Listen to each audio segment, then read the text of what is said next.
Campus කියපු ගමන් first year එකේ කරන පොදු කොංකම්. enjoy life කියලා දාන්න පෝස්ට් එක. අනේ අම්මේ කැම්පස් එකේ බංකු උඩ, බැමි උඩ, ගස් උඩ, බට උඩ, තාප්ප බදාගෙන, ගස් බදාගෙන දානවා පෝස්ට් එකක් enjoy life university vibe කියලා. ඕ මේ hashtag ටිකකුත් එහෙම දාලා දාන්න මේ uni new vibe. හොඳ මේක මේ enjoy uni life අම්මේ ඉතින්. second year හැම එනකොට හොඳටම enjoy කරන්න පුළුවන් ඕ. academic වලට ගහන international plan module 8ට පොත් 8ක් අරගෙන time table හදාගෙන අනේ අම්මේ ආයි ඉතින් first class නෙවෙයි නිකන් මේ first class එකට උඩින් මොකක් කර දෙන්න පුළුවන් නම් එහෙම එකක් අරගෙන තමයි ආයි එළියට යන්නේ. පුදුමාකාර මේ plan ගහන්නේ මේ.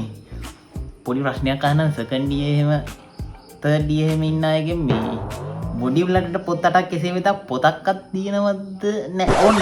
ඔව් අපි මේ ප්‍රශ්නේ නවත්තමු. මේ අපි next එකට යන් මේක skip කරලා. මේව නම් ඉතින් නිකන් මොකද්ද වගේ කියන්න කමන්නේ නැහැ. friends forever කියලා හදාගන්න WhatsApp group එක.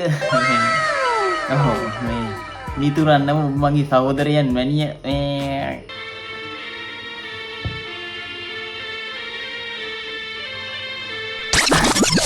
අනේ සෝරි ඒ බෑග්ග්‍රවුන්ඩ් මියුසික් එක මං හිතන්නේ වැරදිලා මේ ප්ලේ වුණේ. මේක වැඩි ගණන් ගන්න එපා. මේ වැඩි ඕන්න ඔබ ස්කිප් කරලා අනිත් එකට යන්න.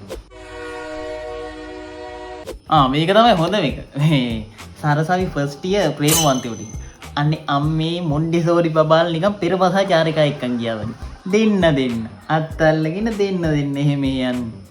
අතරමං එනවා. පාවුනේ මේ කැන්ටින් එකට එහෙම ගියාම කන්න බෑ කවන්න ඕනේ චූටි බබාලා.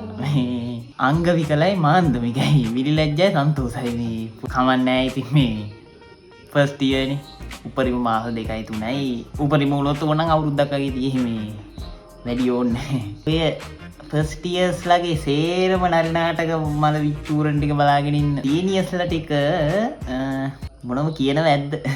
පළවෙනි කමෙන්ට් එකක් දාගෙන යන්නකෝ.